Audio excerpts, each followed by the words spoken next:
Hey there, Ryan Reynolds here. It's a new year, and you know what that means. No, not the diet. Resolutions. A way for us all to try and do a little bit better than we did last year. And my resolution, unlike big wireless, is to not be a raging and raise the price of wireless on you every chance I get. Give it a try at mintmobile.com/switch. $45 upfront payment required, equivalent to $15 per month. New customers on first 3-month plan only. Taxes and fees extra. Speed slower above 40 gigabytes on unlimited. See mintmobile.com for details. Over the past 75 years, more than 10,000 chemicals have entered our food supply, but the EU allows just 300 additives. At Thrive Market, we prioritize quality, banning over 1,000 ingredients found in conventional grocery stores. Our Healthy Swap scanner helps you find better versions of your pantry essentials without the junk, dyes, or fillers, and everything is delivered right to your doorstep. So shop at a grocery store that actually cares about your health at thrivemarket.com/get started for 30% off your first order and a free $60 gift.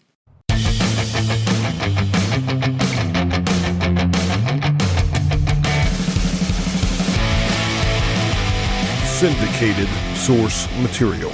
Welcome back, ladies and gentlemen. It's been a while since we've done a syndicated source material. We're going to pick up right where we left off. I think the last episode that aired was a while back. I did kind of go out of order to drop an episode with a popular property or comic that was getting attention at the time. But yeah, last episode I think I dropped was a few years back, Why the Last Man 1 through 10, which was episode 23. The syndicated source material number I think was 21. Don't ask me about numbers because I'm going to change things up again right now.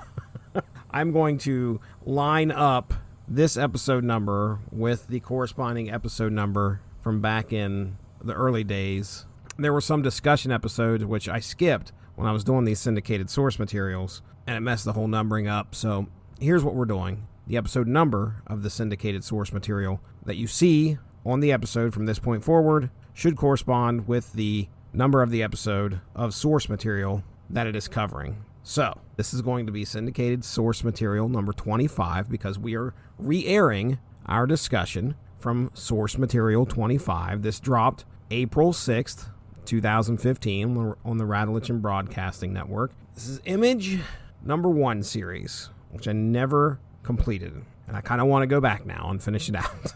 We did do 7 Founders, 7 Days on the Unspoken Issues podcast, which was a look at every number 1 book by every founder of Image Comics. So I sort of did. This episode I did with Benjamin J. Colon, artist friend, good friend of the Radulich Broadcasting Network, comic book creator in his own right, and he is a Spawn fan. He's definitely a Todd McFarlane fan. So we got together and discussed the first issue of Spawn. Initially, this episode was over 2 hours. It was recorded live on the Blog Talk Radio platform. When you listen to this, there's a phone call quality to the podcast. However, I did edit this, and it flows a lot better. We're at an hour, just taking out the silences, the intro song, the outro song, and plugs, and a few other things. Yeah, we're talking about a 1 hour podcast. What happens at the beginning is, I believe this is the second time that I had Benjamin on the show. So I wanted to dive deep into him as a creator. I asked him some questions about the comic book Soul Exodus that he was working on at the time and what got him into comics. So kind of like a bit of a personal interview. I think he was getting ready to go to an appearance at East Coast Comic Con. I wanted to give him the opportunity to get his name out there and talk about that so he could maybe use it as a soundbite and share it too. If he felt somebody wanted to learn about him and his career, I wanted to give him the opportunity to do so on my show. So we talked for about half hour, and then the last half hour is our discussion on the first issue of Spawn. Once again, this aired April 6th of 2015. I did a little something interesting here. We're going to try this.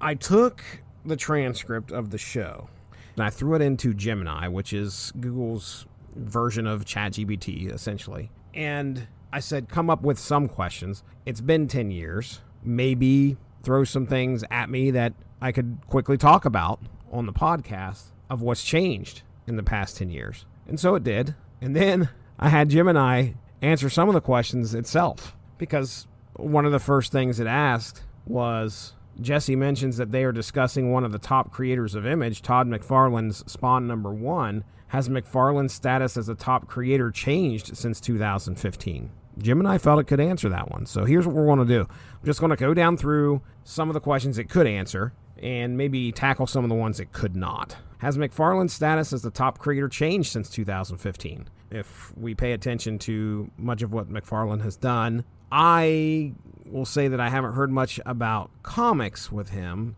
but McFarlane toys, yes, for sure. And the response says that Jim and I came up with, it seems McFarlane is still considered a major figure in the comic book world. He continues to be involved with Spawn and his company. McFarlane Toys is a big name in collectibles. He even had a prominent presence at San Diego Comic-Con in 2023, discussing the state of the comics industry. This is apparently from Collider.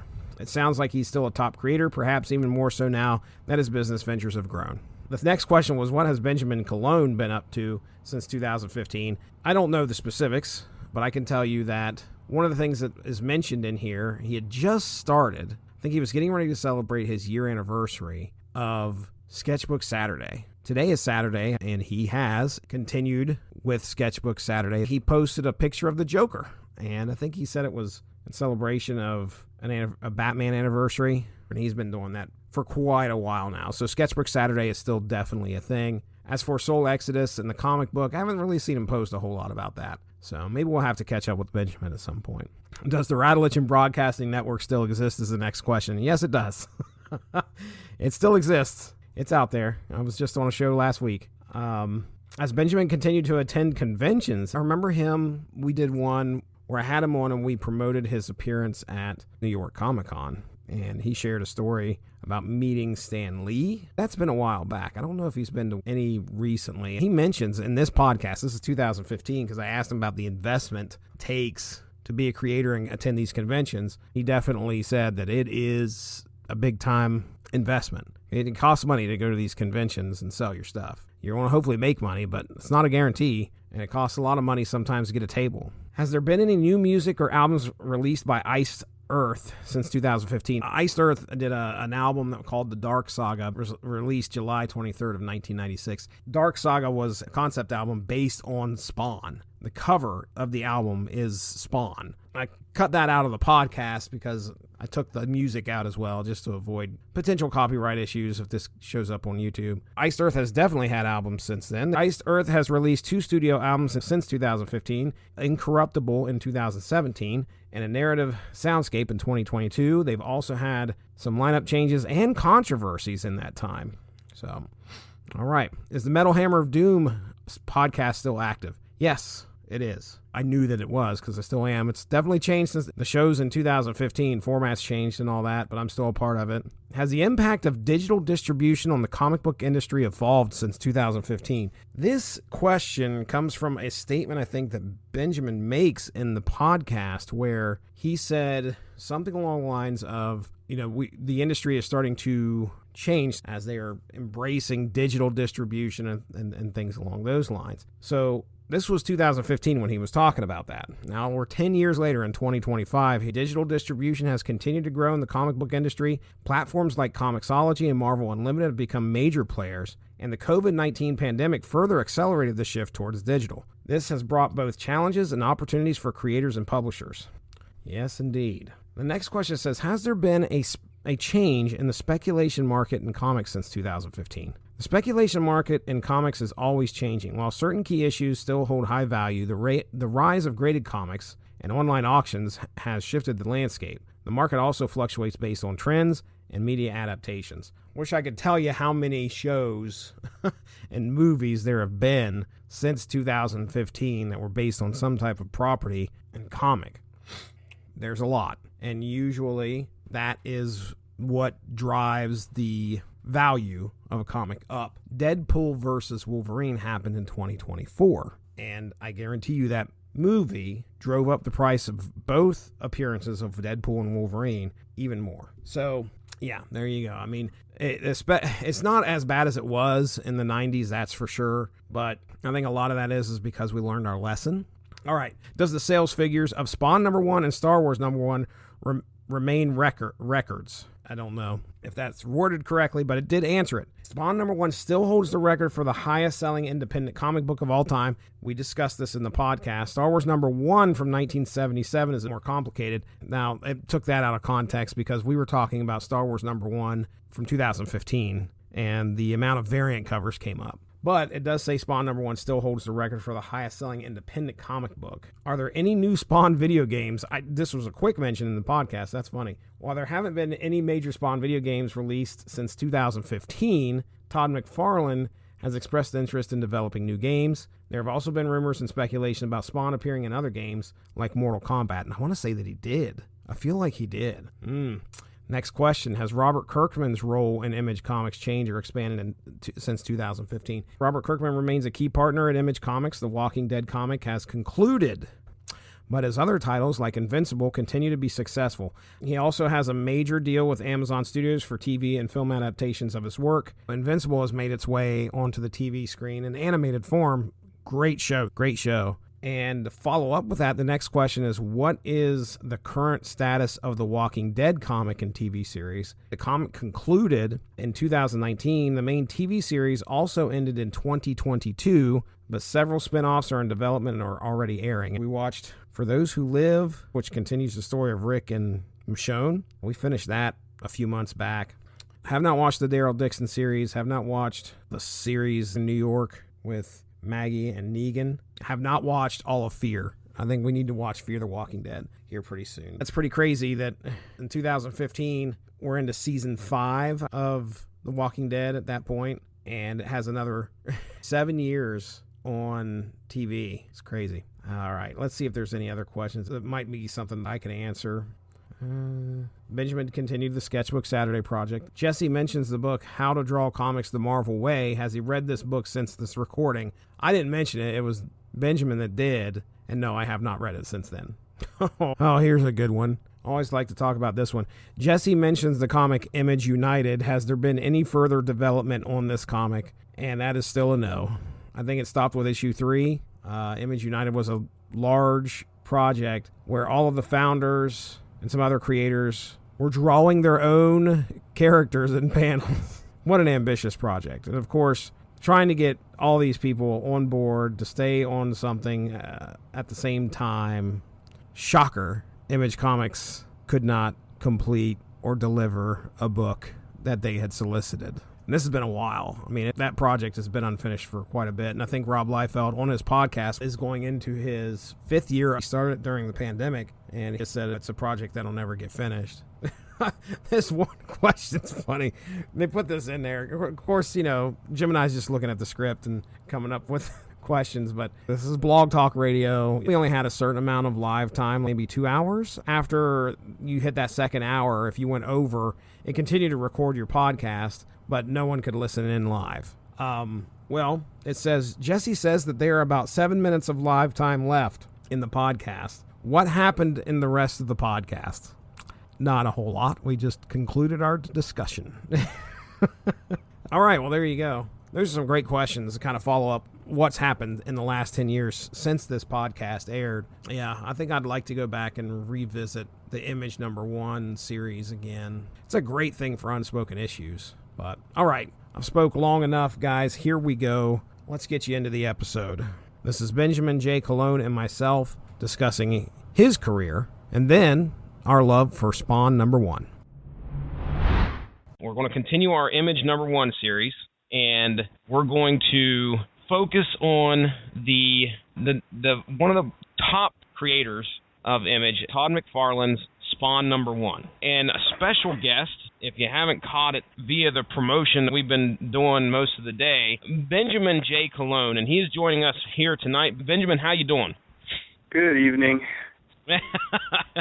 Welcome to the show, man. For anybody that follows the Rattleitch Broadcasting Network out there, he's contributed to the Long Road to Ruin, not just in podcast form by helping out Mark and Sean, but also by giving them some great, wonderful-looking title cards. Benjamin's an artist. He does a comic that's written by you, correct? Yes. And you also draw it. Now, is it completely web-based, or is it out there in print form? It is out there in print form. The webcomics that I have on my website are supplementary. They're stories related to the main comic, but feature side characters or side stories that have some importance, but they're shorter and tangentially related. For the most part, Soul Exodus is a print comic that I sell through my website and also at conventions that I'm able to attend. Yeah, awesome. Now, I know I told you there a couple days ago, I was like, man, I want to interview you a little bit before we get into the main reason that you wanted on the cast.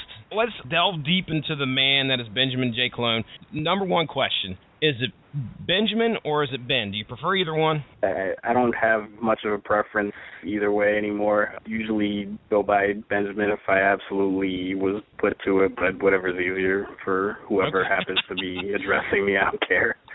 I think I messed up, called you Ben one night, and it really bothered me. I was like, maybe he doesn't like going by Ben at all. So I figured, what better way than just go ahead and ask? At some point, I would have said, yeah, but I'm so over it at this point that it doesn't make a big difference to me. That's cool. That's cool. What got you into comics, man? This is actually a good question to start off with because that's actually why I wanted to do this show. One of the main things that got me into comics was actually Todd McFarlane. Indirectly, this is what I always say. Todd McFarlane got me into comics twice. I had read comics here and there before reading anything by McFarlane. My cousin read a lot of comics when he was a kid. When I was about 6, 7 years old, when I would hang out at my cousin's house, he would have these old 80s Spider-Man and X-Men comics, and they were really awesome. I always gravitated towards Spider-Man, to the point where I had to have some of my own Spider-Man comics. I had to have my own stuff, and I would clip the newspaper Spider-Man comics, and I have those, but I wanted to see the stuff that was on the shelves that everybody else was reading. The first comic that I actually owned was Spider-Man number 11. My dad got it for me at a newsstand in Jamaica, Queens, I think it was, in 1991. It was drawn by Todd McFarlane. It looked different from anything that I had ever seen in a comic before. I can't say 100% that I got everything because he actually did some fairly mature Spider-Man comics, but I dug the art style. It was funny because Wolverine was also a guest in that same issue. I liked Wolverine. That kind of got me started on it, and then it was just one after the other, and then pretty soon. When I was a little kid, I lived down the street from a comic book store, so that perpetuated my fandom really quickly, and that stayed with me. I got a subscription to Amazing Spider-Man where they'd send it to you by mail. I got that for about 2 years, so I'd have a new issue of Spider-Man at my house every month. These were the 90s, the Mark Bagley years. I actually got the first appearances of Carnage, and it was around that period of time I was really off and running with that. I got out after a while because then I was living in Florida for a little while in a place where you had to drive everywhere. Everything was like 30 minutes away by car, and, as a kid that doesn't drive, it's hard to get to the comic book store and keep a monthly comic book reading habit, so I kind of fell out of it for a couple of years until Spawn. Some friends in high school put me on to Spawn, and I started reading that, and I'm like, oh, Todd McFarlane, I know who that guy is. He used to draw Spider-Man comics that I really liked. I started reading Spawn, and that got me back into comics, and that was one of the things that really prompted me to start drawing and getting more serious about drawing comics and really studying the art form and studying the craft and studying the history and all the great ones. That was sort of my gateway. I actually got a chance to meet Todd McFarlane a couple of years ago and actually tell him that, you got me into comics twice. That was very important to me. And it was, so. Did coming out the gate as a young kid or as you're going into your teens or whatever, were you artistly inclined? I've been drawing since the moment I could hold a pencil, probably. I do whatever I can get my hands on, pencil, pen, crayons, markers, paint, whatever. I'm always drawing, and I still am to this day. Drawing is something, I do it for whatever mood I happen to be in. Like, I can draw, I'll draw because I'm happy, sad, angry, upset, depressed, in a good mood, in a bad mood, whatever. I find some way to use it to draw. It's what I love to do. It's what I've loved to do since I was a kid, as far back as I can remember.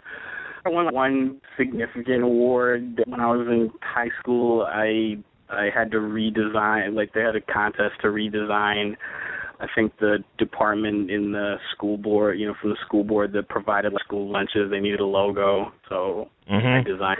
As far as I haven't checked lately, I check every once in a while that I remember, but for a while they've been using it pretty consistently. I don't know if they got a new one or not, but that's awesome. Last I checked was a couple of years ago, they've been using it. That's a big deal, man. People look at that every single day. That's awesome. That's a pretty cool thing to have under your belt. I can remember in art class, I certainly wasn't an artist, but I was surrounded by a couple guys that were.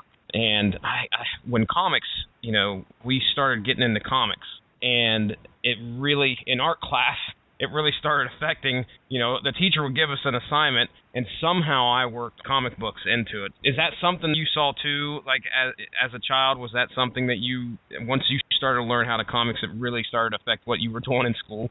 Yeah, absolutely. Any excuse that I had to turn a project where I had to draw something into something having to do with a comic or something that I could put in comic form. I've had projects involving books and doing book reports and stuff like that. I'd find some way to, draw it out as a comic in comic panels. Yeah.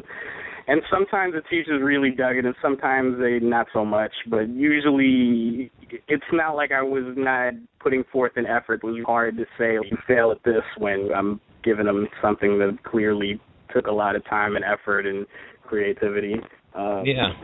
One thing I always say, as far as talent and artistic talent, there's some people that it comes naturally and they have minimal effort and they make it look easy. I never consider myself one of those people. I am the way I am, and my art looks the way that it does. Most artists are their own worst critics, and they're never 100% satisfied with anything they make, and that's why they keep doing it. I'm that way because I am at the level that I am because I don't stop. I have to keep doing it, otherwise I'm not going to get any better, and I'll probably actually start getting worse. Something that I always have to work at, and I'm okay with that, but creativity and that sort of thing always kind of fascinates me. Creative people, sometimes, I always ask creative people, is it possible for somebody to be so good at something and have so much skill at it and have it come so naturally to them that they just don't really have any respect or appreciation for it because they never have to work particularly hard at it? I think the person that came to mind when I was talking about that was Mickey Rourke. He kind of quit acting for a while because it came so naturally to him that it bored him. He didn't really have a whole lot of respect for it, and he'd be the first to admit it.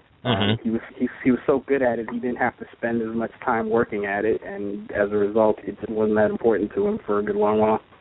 At what point did you feel like you needed to invest the time to become a comic book creator? At about the point where I've been drawing so many comics for myself and I had so many stories in my head, I always in the back of my head, I'm like, I've got all these stories that I want to tell and I got to get them out of my head before I die. There's always kind of been this driving force. But it's just the fact that I do it so much and it's something that I enjoy so much and so consistently that it's like, why wouldn't I want to do this for a living as a career? And that's the goal. That's what I'm still working at. Was it a pretty hefty investment in order to try and get your product, your character, your story? Was it a pretty hefty investment to get that out there? It still is. It's still ongoing. I'm still working at it, and I'm putting in that work and putting in that investment. Conventions are a big commitment, time-wise, attention-wise, and certainly money-wise. If this was easy and if this was cheap, everybody would be doing it. You really, they say, and I think this is a line in, I don't know if you've ever read How to Draw Comics the Marvel Way. Great book. I don't know anybody who draws comics for a living that doesn't either own it or at least have read it cover to cover once or twice. I own mine. Mine is about 35 years overdue from Brooklyn Public Library at this point. Man. Don't say that. It wasn't me. It was I inherited it. All right. But Stan Lee wrote that book, and he had a good line. He said, comics are always a labor of love. Nobody necessarily gets into comics to get rich. They do it because they love comics, and they love art, and they love drawing. You have to have that first, and if you work at it, and if you're really lucky, then it can happen for you. It won't definitely happen, but it could. That's what me and a lot of people like me are chasing right now. Yeah. We're going to get to Soul Exodus here in just a second, but I got one more thing for you to talk about and promote a little bit here. Sketchbook Saturday. Now, I enjoy looking at your Facebook and Twitter and seeing those sketches come out every Saturday. When did you start that? That was pretty recent, right? That was almost a year ago. I should have reaching over and grabbing the first Sketchbook Saturday sketchbook because I'm on my second now. That was May 3rd of last year. I've got something planned for May 2nd of this year, which would be the 1-year anniversary of Sketchbook Saturday. And if I time it just right, it will be my 100th Sketchbook Saturday sketch. That's something that I have not discussed with anybody publicly. That'll be cool. But sure. There you go. That's pretty cool. You usually do a theme, right? I mean, like, I know right now you're doing the classic movie monsters, which that's been really cool. I just finished that up. This past weekend, I just finished it. I think I kind of went as far as I could go with it, but I did 16 of them, which is the longest that I had ever done any particular type of theme. Yeah, you finished out with, I saw, you went Godzilla. You saw me share that today. You went with one more after that. Why don't you tell everybody who that was? King Kong. And it was funny because when I started doing the classic monster sketches, like, I knew I was going to touch on, all the Universal monsters and a couple of miscellaneous ones. I wanted to do Hammer, Christopher Lee's Dracula, because it gave me an excuse to watch all of those movies, which I, been wanting to do for a while. And I had a blast doing that. I found some of them weren't as good as I had hoped. Some of them were far better than I had hoped, and that's pretty cool. Even from the beginning, I'm like, okay, whatever I do, however many of these I do, no matter what, I'm ending with Godzilla and King Kong. I have to end Classic Monsters with Godzilla and King Kong. So. Yes, man. Heck yeah. I've got a lot of buddies that are Godzilla fans, and me personally, I was a King Kong fan. So I can't wait to see what the next one's going to be. Now I'm all excited to see what the 100th one's going to be. That's going to be pretty cool. I'll let you know right now, I have no idea yet. It's going to be big. Be prepared. Hopefully I'll come up with something before I have no choice. I hear. All right, so Soul Exodus. We'll end the 2020 Investigates on Benjamin J. Cologne here with Soul Exodus, and I want you to give me an idea of what Soul Exodus is all about and why people should be interested in it. Why should people check it out? This is the first thing I always tell everybody when they ask me what's my comic about, and I tell them it's about the end of the world. That's the quickest explanation I can give of that. To expand on that, it's basically the aftermath of the end of the world. Anything that I write or any concept I come up with, I like to go back to Marvel and ask what if. And my what if question with Soul Exodus was, what if the end of the world was not really the end of the world? What happens with Soul Exodus is the biblical apocalypse happens, heaven and hell go to war, and and end up destroying nearly all of the planet in the process. But neither side wins. It ends in a draw. Both sides retreat to lick their wounds, and the human race is left to rebuild everything. In the wake of that, we have my main characters, and my one main character in particular, who's basically he's a man that has no soul, and in its place are these rapidly growing godlike powers. And he finds himself in the center of something coming, something possibly worse than the apocalypse, something that could destroy all of creation as everybody knows it, what little human race there is left. So that's where my story begins, and it goes from there. Awesome. And you say you got them in print. Are you doing issues, or how's that work? I started doing issues, but it wasn't really a good idea for what I was trying to do. I switched to doing trades a while back. Mm-hmm. My problem is that I never really stopped drawing. I actually have 3 full volumes of the comic out right now. They're pretty sizable. Each one is over 100 pages long. I admit it's a big commitment for anybody that wants to support an independent artist, but I try to give as much bang for your buck as I possibly can with each volume. I'm going to be working on something new for Soul Exodus in a while. I'm long overdue for that. I've gotten sidetracked with other projects and collaborations. I'll get into a few of them later on, but this is what I'm working towards. This is my Star Wars, I guess you could say. Hopefully I won't feel the need to sell it to Disney anytime soon. Well, that's awesome, man. Well, I appreciate you taking the time and going through that with me before we get into the main reason you called, because I know you want to get some words out here in regards to Spawn and Todd McFarlane. So, okay, we kind of covered where you got in, where you got into Spawn. Let me talk a little bit here, my quick little spiel on how I came across Spawn. I know I'd mentioned I got into Image kind of early. Pit number 2, I think, was the first Image comic I'd picked up. The first ever Spawn issue I saw on the stands was Spawn number 8, and that's where I I picked that issue up. I was going to give that a shot. At that point, I was trying to get Wizard Monthly. I was really into that comic magazine. They were promoting the hell out of them, and I don't know if there's any I don't know if there's any backstory. I remember hearing Gareb Shamus's name being mentioned. I think it was in that Tomorrow's Publishing book I was reading. But yeah, I mean, they promoted the crap out of Image. I think that had a big hand in making them popular. Not discounting the creators here, because those guys were popular before they even stepped off of Marvel. But anyway, so I'd kind of known about Spawn. I'd known about Spawn #1 because I'm always checking that price guide when I was a kid, checking out, oh my gosh, what issue do I have that's either gone up or down or whatever. But, I knew Spawn #1 was flying off the shelves and was one of the best-selling comics in the industry, especially at that point in time. There's no doubt about it. I think I've mentioned it a while back. Might have been on the Savage Dragon podcast, but that issue, Spawn #1, sold 1.7 million, 1.7, 1.8. I've heard two figures copies. That's a lot of copies. I believe that is a record for an independent comic or a creator-owned comic, or maybe both. Wow. I'd known it was flying off the shelves and how popular it was. 15 or 16, I wrote it off. I was like, I'll never own this comic because it's so popular and it's going to cost so much money for me to ever get a hold of a copy. And then finally I saw an issue of Spawn #8 sitting on the stands, and I was like, okay, I can grab this. And I'm sure there was a lot of speculator in my heart at that point in time, but I also grabbed it because it spoke out to me. And I'd known so much about it. I wanted to kind of jump in and see what was going on.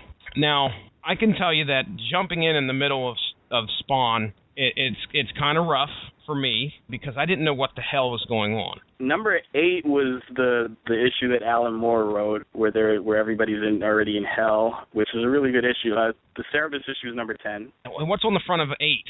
Is that the Violator? No, 8 is the cover that he basically copied, the Spider-Man #1, the famous Spider-Man #1. Yeah, okay, I got you. So that's probably why I grabbed that one, because I was familiar with Todd prior to this. I was following him a little bit through Image.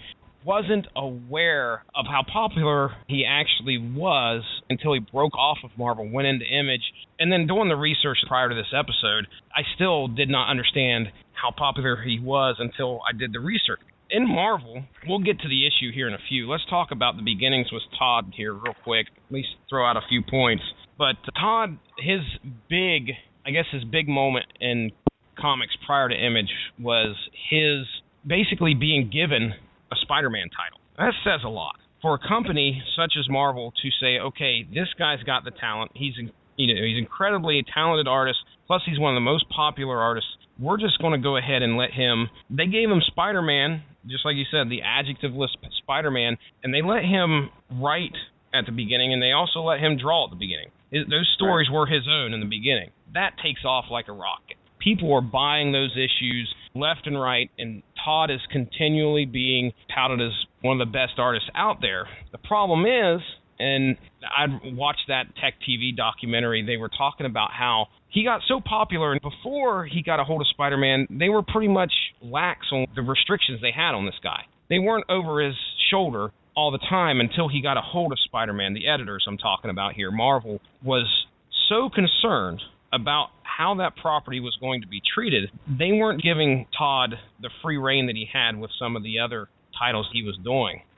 They were really criticizing a lot of what he was putting out there. They were scared of what he was going to do. Now, from what I understand, it's a battle between Spider-Man and the Juggernaut. Todd is like, okay, there's got to be a chink in his armor somewhere, some way that he can take out the Juggernaut. He focuses on the Juggernaut's mask, specifically the holes for the eyes. So Todd draws up this panel where there is a sword that goes through Juggernaut's eye. I know you got a comic out there. Do you have an editor or anybody that looks at your stuff? Not my stuff that I own, but with collaborators, and I've worked with editors before. I know how it is. That's kind of comes with working in the business for the most part. Yeah. But that's something that you want to get farther away from than you do what the Image guys did. Mm-hmm. So he writes this panel, and he hands it to Marvel, and, of course, editors are just flipping out. You can't put a blade into Juggernaut's eye. And the first thing that Todd says is he says, oh, wait a second. I want you to look at Daredevil, and I want you to see where Elektra gets killed by Bullseye with her own sai, I believe. Spoiler alert. Elektra gets killed by her own. I might even spoil the movie at this point. Elektra gets killed, and when this was drawn, the sai is gone into her abdomen, and you can see the sai coming out of her back. It's a silhouette, and it's not like penetrating the clothing coming out of her back. It's just kind of tent-poling her clothing out of her back. So right. Todd's like, hey, this was perfectly fine back then. Why can't I do this here? And it got into a big old argument about you can't penetrate the eye. Todd would fire back with one thing, and then they would fire back with another. He finally just had enough, and he said, look, I'm doing this for you guys. I have no problem doing this, but I'll tell you right now, I'm done. This is it. I'm out of here. This is the last thing I'm doing. I think he goes into retirement. Any interview you hear Todd talk about this, he also had other things coming up in his personal life. I think he just had his daughter. So he had made his money, and he was going to go ahead and just say, look, I'm done. I'm tired of being haggled by these editors, having to redraw crap.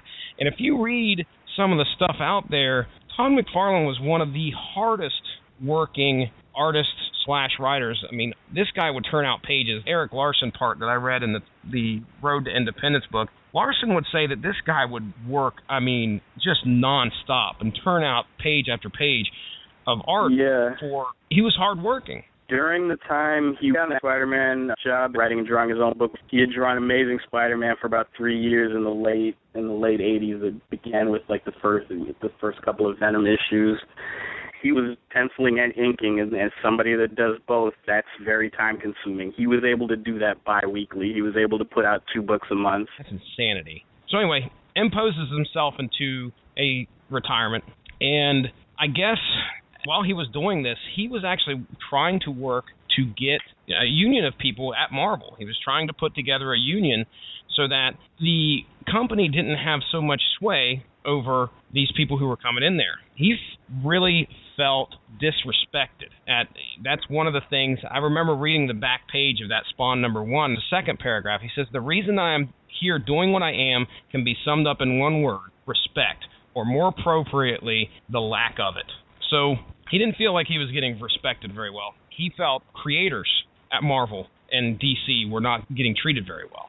So out of Marvel, he comes with, it's the Image 7, right? Is it 7 or 6? I can't remember. It's 7. 7, thank you. So he comes out of Image, and there's a great story about how he walks into Marvel and he says I don't know if he's got all 7 of them with him, and he says, look, this is us, and we're out of here. And these are the reasons. I'm going to tell you the reasons because the next time you got another few guys coming up, they may end up doing the same thing if you don't fix these holes. Instead of just walking out of Marvel, he then proceeds to walk over to DC, and I guess DC is at that point looking at these guys, Jim Lee, Todd McFarlane, the hottest artists in the industry are now walking across the street, and they're going to come over to DC, and they're expecting, oh man, we're going to get our hands on these guys, I can't wait. Todd walks in and says, nope, that's not what's going to happen here. We're just letting you know that we're leaving Marvel, and you aren't going to hire us either. We're not coming over here. It's pretty much like I think that's his way of giving a middle finger to the big two. The guy even had a lot of balls. I know, man, and that's what when you hear any stories about Todd, that's like the impression that you get. The guy has gumption. DC even tried to woo him into a contract. They're like, hey, look, we'll put together. We just restructured some contracts so that they're more tuned to the creator. And Todd says, okay, well, how many creators did you talk to when you redid that contract to get their opinion? There was a long pause, and he knew they didn't do shit to even try. So he's just like, all right, we're out of here. And there goes the truncated or the shortened version of how Image is born. And we got the Image 7. It seemed like the main guys were McFarlane, Liefeld, and Eric Larson, and then they brought in everybody else little by little. McFarlane was the most visible one. He was, and he said like he can, he's got figures to prove this. He was by far the highest paid artist at Marvel at the time. So the fact that he led the charge away with all of these young, talented guys was a big deal. He could have just as easily stayed behind and continued to make millions of dollars. And yes, he was making millions of dollars drawing comics in the 90s. That was the comic book business at the time. But he decided to walk away from it and do his own thing, and the rest is history, I guess. He walks out of there, and then he puts his crowning jewel on show for Image Comics, and that's Spawn #1. What are we looking at here, release date for Spawn #1? Do you have that in front of you?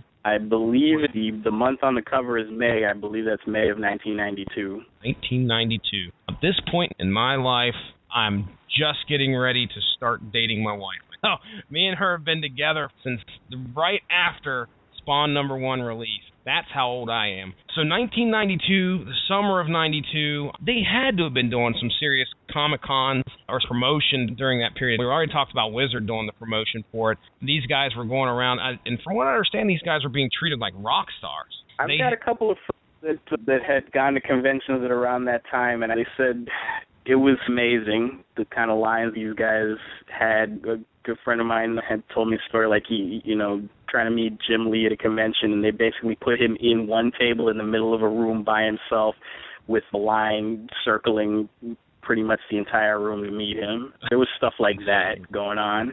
Wow. I mean, the comics industry at this point in time was really reaching its zenith because Spawn #1 releases, and like we say, 1.7 million copies. And you run that against the figures that you see today of some of the top-selling books, and you're not going to see anything near that. Now, let me ask you, Benjamin, do you think we'll ever see anything like that ever again?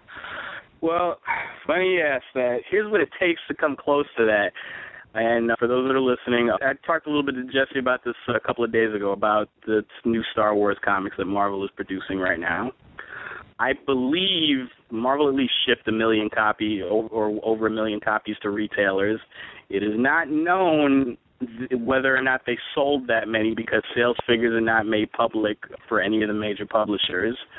Wars, first of all, had the benefit of being a licensed property that's been around for decades that everybody knows. It had the Marvel marketing machine behind it. It had the Disney marketing machine behind it. It had the Star Wars name value behind it.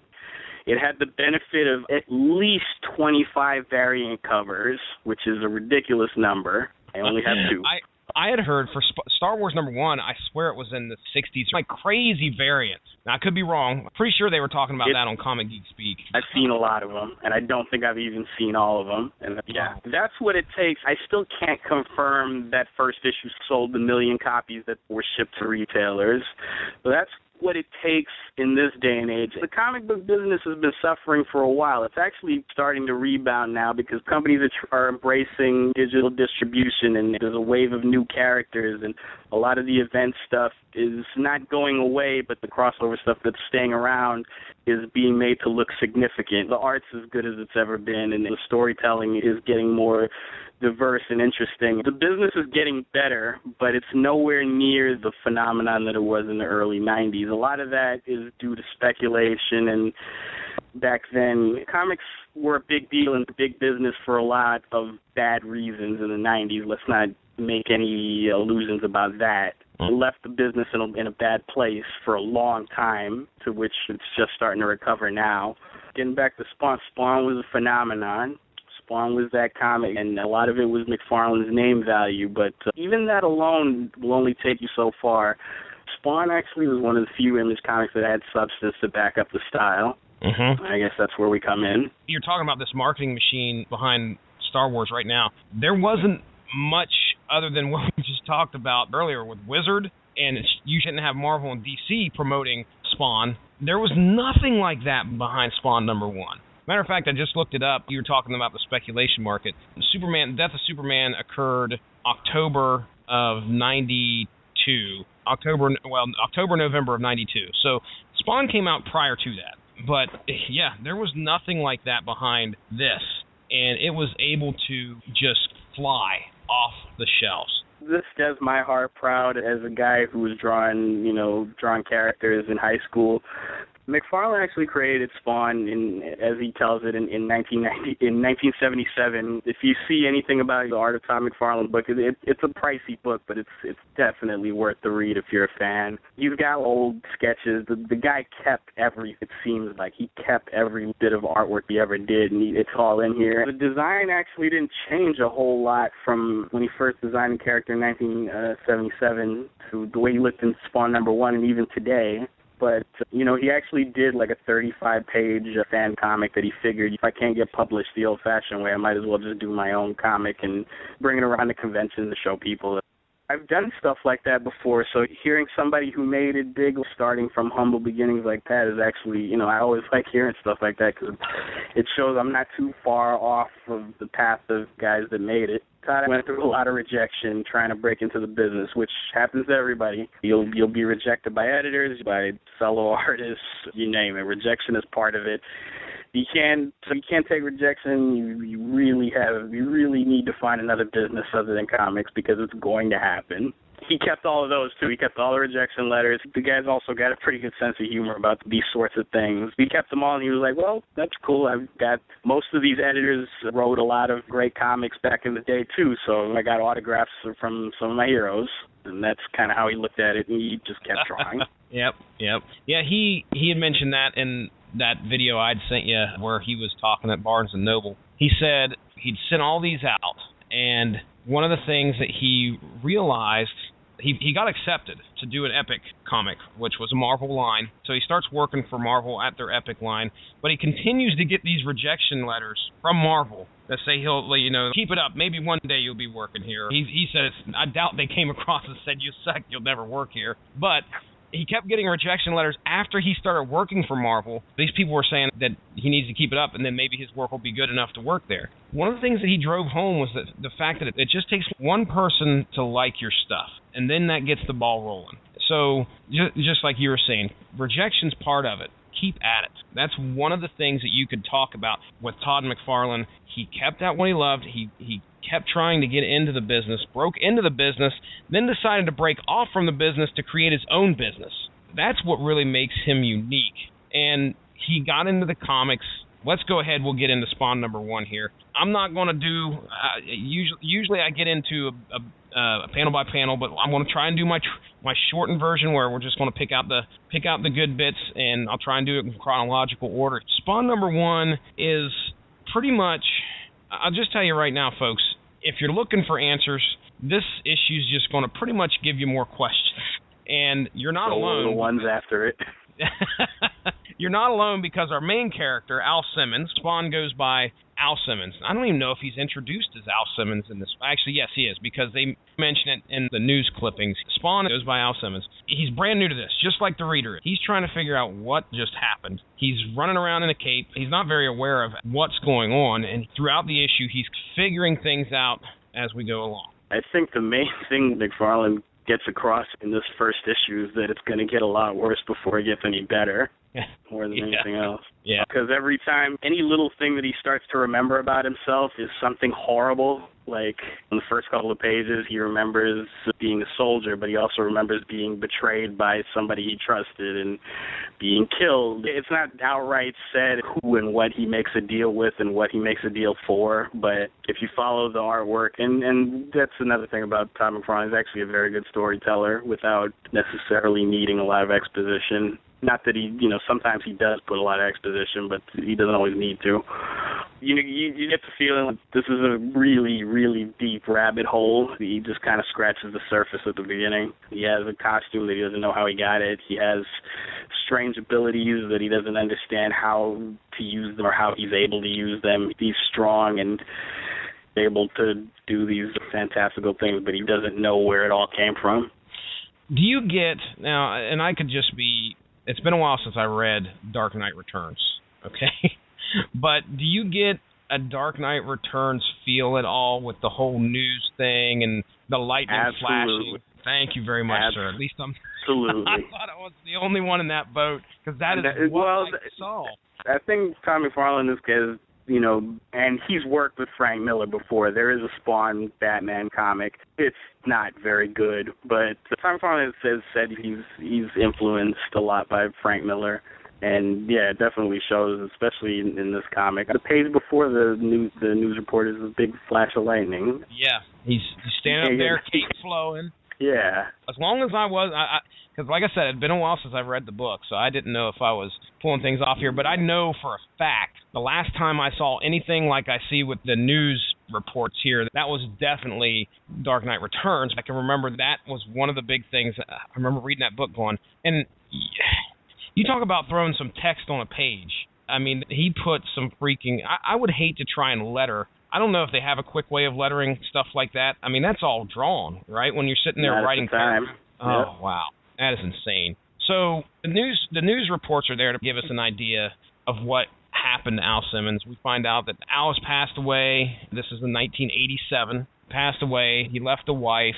It's funny because there's three different. We got CNN, some guy who's given an editorial entertainment news from Channel 7. But it kind of gives us a background on what's happened. Even though we're not fully sure that Spawn is Al Simmons at this point, they're just talking about how Al Simmons had passed away and was a member of the government. Just like you said, he's getting these memories back. He remembers this one woman, and we find out that it's his wife. He just remembers how beautiful she is, and then we find out that there was a little bit of a deal made, not completely clear as to what happened. We just know this is something that's happened, just like you said, and it's going to get worse from here on out. Can you tell us a little bit about Wanda? Spawn brought back because he loved his wife so much that he would give anything to see her again.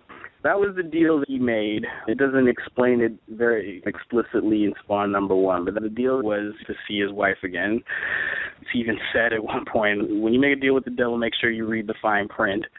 Yeah. So he comes back and sees her, but it's 5 years later. She has moved on with her life. She actually gets married to his former best friend. They had a kid together, which is something that Al was not able to give his wife. We find this out within the first 3 or 4 issues. In the first issue, all we know is that, this person was important for me, to me, and I came back. Whatever happened to me, whatever I did, whatever is being done to me, it's because of her. It's because I wanted to get back to her.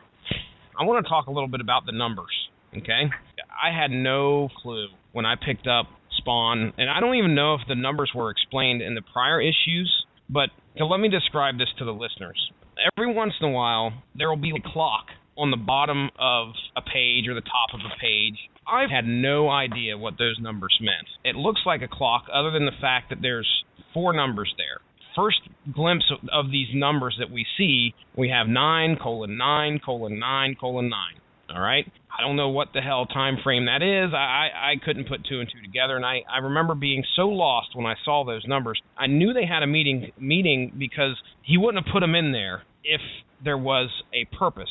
We do not get an explanation as to what those numbers are in this book. Benjamin, can you tell me, do you have any idea when that stuff was explained? Here's the thing. I came in, the first time I read Spawn #1, I had already read issues far ahead of it, and I had friends explain certain things to me, so I came in knowing what that counter was. Okay. I think if you play a lot of video games, you might have had more of an idea. It might have been easier to come to the conclusion of what it actually was. They explain a couple of issues later, you have this incredible power, but it's limited. It has a lifespan, and the more you use, the more you drain. And if you drain it all, then you go back to hell and you stay there.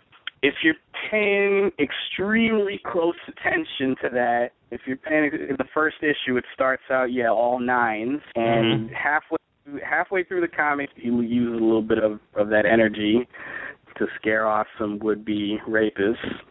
Towards the end of the comic, you see the counter again, and now it's 9995. It has the Spawn logo off to the side and a little hourglass.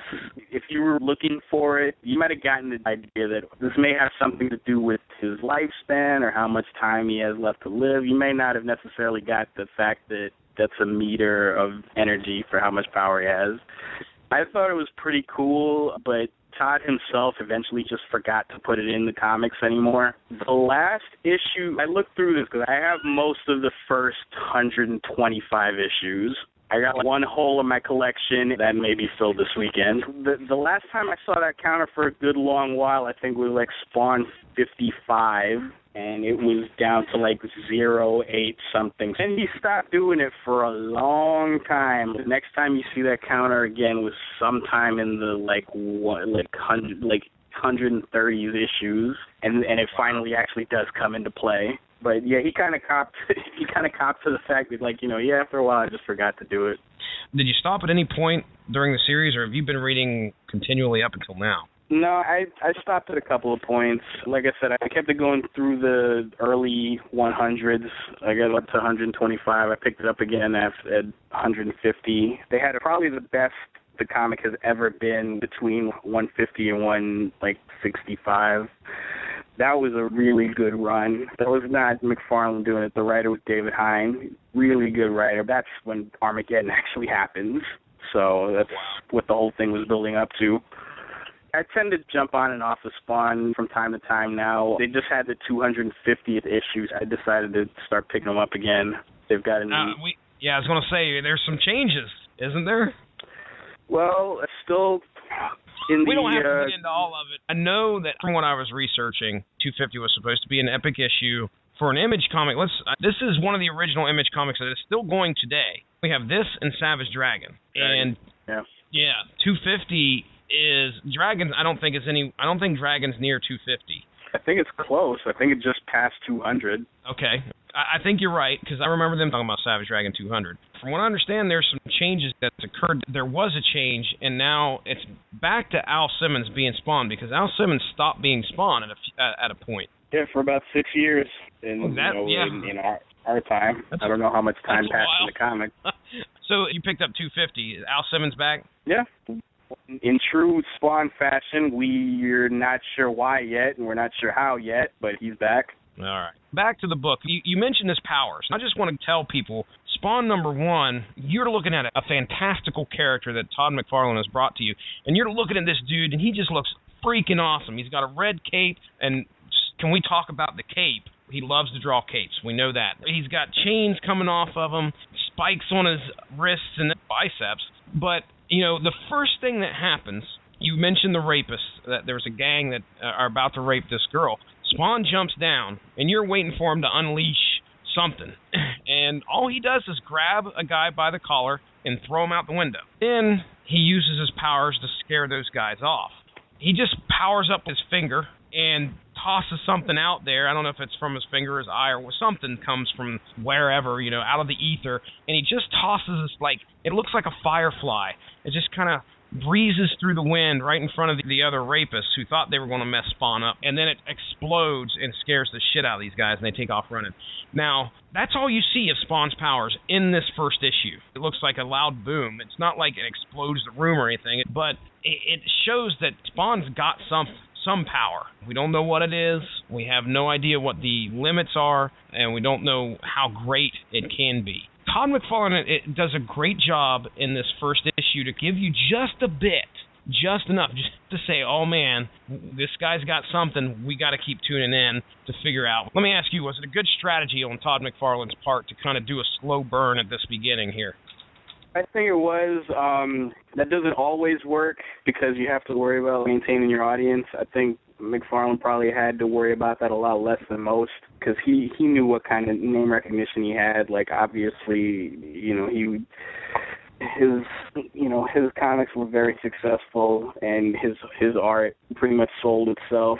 In this first issue alone, we're not told very much. I can't imagine we were told very much in the preview for this comic, in the solicitation or anything that any information that anybody got before the comic came out. This was sold, predominantly this was sold on Todd McFarlane's name and the fact that he was going to be writing and drawing it. So he had the luxury of being able to slow burn a lot of the stuff that we find out, the entire world building and storytelling. We don't find out things until well into the first, second, and third year of this comic. He's still coming out with different things and layering it upon the last thing that he did, even a couple of years later. It worked. It was an effective mystery that he kept building on each month. He also had the benefit of being able to sell the comic based on his name. It's not like he half-assed it. This is some of the best art he's ever done. And he stayed on the book for the first year he was drawing it, and then that's when he brought in Greg Capullo. Anybody that's currently reading Batman, this is some of his earlier work. He was an earlier protege of Todd McFarlane.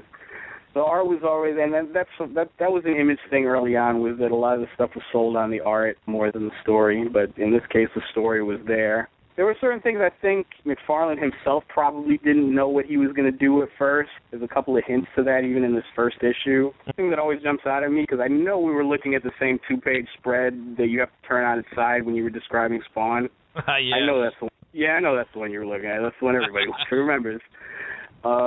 There's a thought caption that says at the end, "I'm going to find him, the one who framed me." At no point is Al Simmons ever framed for anything. He was just murdered. That's right. At that point, I tend to wonder how much of the future of this story did Todd McFarlane really have in mind, and how much of it was just sort of cryptic things that he was throwing out there. Oh, and shout out to Youngblood a couple times in this book. Now, as to whether many people consider that great or not, remember, we're in the heyday of Image, so creators are playing with other people's characters as long as the other guys have no problems with them. Youngblood apparently is kind of established in this continuity at this point in time. There's one in the news panels, I think, and then one of the rapists, I think, look at Spawn and thinks he's one of the Youngbloods. So anybody out there, that was something I picked up on. It was cool to see them reference, the other comics, and that was one thing they were definitely wanting to do. There's at least one character in Youngblood that is directly a major part of Spawn continuity. Absolutely. If you look at Image yesterday and Image today, things are a lot different. You could tell that what they brought from DC and Marvel was superhero comics with their characters intertwining with each other. So you could tell that was a big influence in what they wanted to do originally. If you look at Image comics today, I honestly don't think there's a whole lot of that going on. I don't know how much you collect, but I read, I should say, of Image nowadays, but I don't see Invincible showing up in the Walking Dead comic. They keep those separate. Well, Image still has its own universe, the shared universe that all of the original 7 guys came up with, and those characters interact from time to time, not as frequently as Marvel or DC's characters, but there's that shared universe. The thing about Image now is that it's the haven for any creator-owned comics that anybody wants to make, so usually that'll occupy its own little reality with whoever happens to be making it, and that's really cool. I do collect some Image titles even to this day. It's a lot of, because they're very hands-off with everything. It's basically just, if we want to publish your book, we'll tell you we want to publish your book, you do what you want, and we'll publish it, and you own it, and we have no other say in what you're doing. So it's really attractive to people that are coming up with all of these new stories and characters that they want to own and they want to do their own thing with. Aside from that, there's still the shared universe. And it's funny you mentioned Invincible, because at some point, Robert Kirkman, who created Invincible and Walking Dead, actually bought into Image Comics. I always thought that was a joke I made. First, I was telling everybody when Walking Dead and Invincible were coming out, which I still buy. It's called, I always said, Kirkman's carrying Image on his back right now like a pack mule. This was before this wave of big-name creators started coming to Image with their own titles. Eventually, Kirkman made Image so much money that they made him a partner, which is kind of insane. Yeah, I heard that. That's a big deal. You can't discount Robert Kirkman, because that is going to happen at some point. They're going to cover Walking Dead #1. What a phenomenon that is to this day, although I got a buddy of mine who thinks the bubble's about to burst. But people are still loving that series, especially the TV series, and, oh, man. But if you've ever read Invincible, though, Invincible actually is pretty firmly now in that whole shared Image universe. Every once in a while, you'll see Youngblood and you'll see characters from other Image books cross over into Invincible. Like Kirkman, I guess, is really big on that sort of thing. I've mentioned Image United on here a few times. I remember going in there and seeing Image United sitting on the stand at the local comic shop. There was one character, I was like, who the hell is this guy? I can tell you I've read 0 Invincible. I was trying to figure out who that guy was. So I've got a lot to catch up on in regards to Invincible, who that is. I know nothing other than the fact that Robert Kirkman's part of it. That's all I'll say. Well, I buy it in trade, like pretty regular, very regular. I have them all up to the most recent one. It's good. It shows what you can actually do with a superhero comic when you own the character and you can do whatever you want to whoever you want. That's cool. And that's what I've heard. I've heard it's a very good book, and I'd love to get a hold of it and take a look. I just haven't had the time. I'm going to have to check it out because I've heard a lot of good things. I trust your recommendations, and any listeners out there, I suggest you do the same. Let's talk about the last part of this book. We really only got two introductions, the main characters here. If you want to count Wanda as a third, you can, because she kind of shows up, and she's more reoccurring in the series. Our next is a couple guys by the name of Sam and Twitch. And now these guys are regulars because I can remember seeing them in the later issues. Can you give us a little bit of a description as to who Sam and Twitch are? They're pretty straightforward. McFarlane seems to really like these guys because, they're supporting characters in the comic to this day. They were in Spawn 250. They're still around. They're two New York City homicide detectives. Sam is the big, burly, hard-ass detective, and Twitch is the mouthy, brainy one that keeps him in line. They're broad archetypes, but they're fun. They're entertaining. You can tell they're friends, but they also take the piss out of each other, as friends do. They fill the role of, there's a subplot going on that you find out about a little bit more in future issues that someone or something is slaughtering mob bosses, and they're investigating that, and they fill the role of exposition for that particular subplot, and also a little bit of comic relief between all the stuff that Spawn is doing. Yeah. In this particular issue, there are a couple detectives checking out these murders. This guy was thrown from a window, but his heart was ripped from his chest and shoved down his throat. So you're kind of like, whoa, who the hell, did Spawn do this? That's the first thing I'm thinking. I thought maybe Spawn was somehow involved, the anti-hero, in making these guys suffer. They don't elaborate on that. I can tell you, dude, I probably own about 15 or 20 Spawn issues. I don't know a whole lot about the world of Spawn other than what I did with the research going up to this podcast. One of the things that you'd see is Spawn trying to figure out what he is, or Al, I guess I should say, trying to figure out what he is. He's kind of like a broken man. He can't get his memories together. After he rescues that chick that's just about to be raped, he blacks out, wakes up, and he's on the verge of tears. And the girl that was just about to get raped is actually sitting there holding him in his arms and telling him it's all right. So he is in absolute distress in this first issue. What I said earlier about that it goes from bad to worse. And this is one of those things where I actually do wish that I had read this comic when it first came out, or at least without knowing anything else about it, because this is a pretty cool reveal if you know nothing about Spawn. He decides, I can't think straight. Why am I wearing this costume? I'm no superhero. I got to get this off of me. He takes his mask off and he takes his gloves off, and he looks at himself and he realizes that his entire body is burnt to a crisp. He's freaking out about that. And that's a really good, well, you think it's the cliffhanger. It's still not the cliffhanger for this issue, but it could have been. Oh, man. It was a really good reveal. This cover, this comic, nothing was really told to anybody who was picking it up except Todd McFarlane, except Todd McFarlane's writing and drawing it. And you see, okay, it's a new superhero. He's going to be doing some superhero things, and that's going to be pretty cool, and the artwork's going to be pretty cool. Then that he is this horribly disfigured creature, and he still doesn't know why, and he's freaking out even more now. Yeah. He then, after he finds that he is in the condition that he is in, he just falls down in an alley and starts crying. Your superhero is clearly a broken man, somebody that is just on the verge of, well, obviously he's gone past the verge of insanity here because he's not insane himself, but the shit that's going on with him right now is completely out of control. He's got these powers, he doesn't know who he is, and he's burnt up like a weenie. That's just about all you can say. It looks bad. Big reveal at the end. Last page, my friend. Why don't you go ahead and give us an idea? We got a glimpse of another guy here, which, to be honest, I don't think he's mentioned as to who it is because we find out about this guy a little bit later. But you can reveal who this person is. Bad to worse, my friend. What happens on that last page?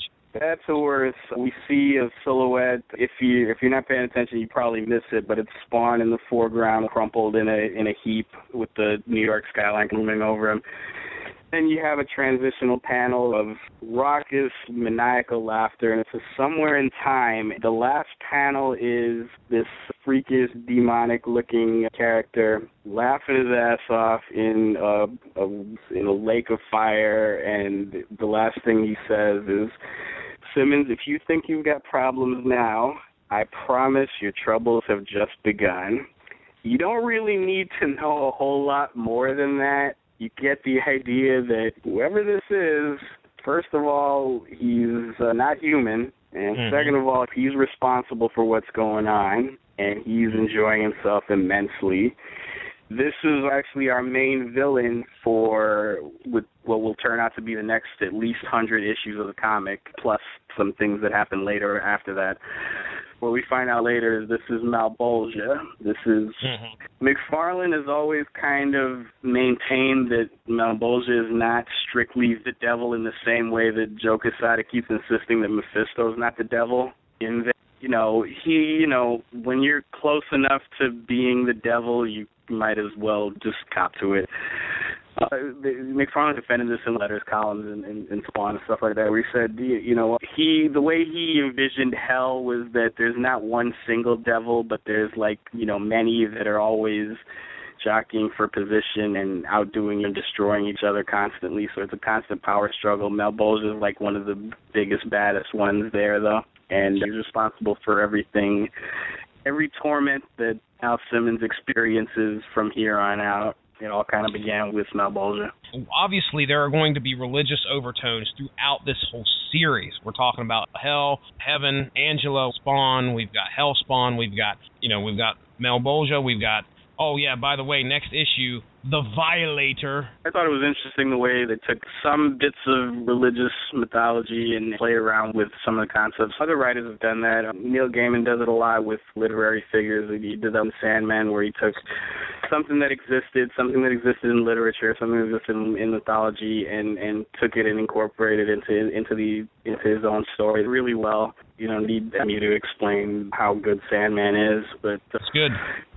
McFarlane did some similar things with Spawn and a lot of basic archetypes and basic, setups of things in Christianity, and the idea of heaven and hell and what each side was about. He turned it on its ear. He took what existed, in the popular tellings of biblical stories and put a different spin on it. He kept people guessing. He tried to present something like, well, the way you think it is not necessarily the way it may be, and he played with that a lot. I thought that was really interesting, and once again, it took a lot of balls because he took a lot of heat from a lot of religious people in the early going of the comic. Wanda, the wife in the book, is actually Todd McFarlane's wife's name. Her name is Wanda, but Wanda talks about how the Billy Kincaid story, which obviously happens a little bit later in this book. I'm just going to go ahead and tell this because I don't know when the next time we're going to talk about Spawn is going to happen. If you look at Spawn, issue number 1 here, and I talked about this on the Savage Dragon podcast. If you look at the editor on the first, on the inside cover of Spawn number 1, you see Wanda, however you pronounce her last name. According to Eric Larson, Wanda was not editing this book. What had happened is that she wasn't editing the book. She was just, I assume she was just looking at it. There's a point where he does the Billy Kincaid story. Billy Kincaid is a child killer, and he takes the fingers of these kids and he says something about doing some finger painting, and he's actually taking these kids' fingers and sticking them to the board. And she says, she looks at this, and she decides that she's going to quit. And according to Todd said he's fired her. But anyway, she took it. You talk about heat from critics. He had his own wife looking at his stuff at some point and saying, there's no way. Now, I don't know if that meant the book, if that ever made it into the book, or if that was, he could do anything he practically wanted with this book. Did it happen? Oh, yeah. It's Spawn number 5. I read it this week. So he had to take, not only from critics outside, he had to live with that critic at home. You got any last closing thoughts on Spawn number 1 or the Spawn series itself? Todd McFarlane, as it pertains to how he's influenced me, I've already said, he got me into comics when I was a little kid, and then he got me back into comics when I thought I was out for good. Funny thing is, I have my copy of Spawn number 1. I'm holding it in my hand right now. I didn't realize this. I still have the price tag from the place where I got it. Shout out to Coliseum Comics in Kissimmee, Florida. which is where I got my copy of Spawn #1 for $12. And it represents, for me, this is a good part of my childhood and my teenage years. This was my gateway to learning more about comics and learning as much as I can. It's a lifelong thing for me now, and this was the beginning. I'm always going to have a soft spot for Spawn as a character, as a creation, as a property. Story-wise, it has its ups and downs. It has parts that I love and parts that I don't care for too much, but it seems like I'm always going to come back to it, whether it's a nostalgic thing or a loyalty thing as a fan. It's always stood the test of time. It's one of the longest-running Image books, and McFarlane, according to him, has no plans on having it ever go away if he can help it, so it's good to know. Very cool. Thanks for joining us. All of this would not be possible without W2Mnet.com, so make sure to seek them out for more podcasts. If you enjoyed what you heard today, please feel free to share, and we look forward to entertaining you again soon.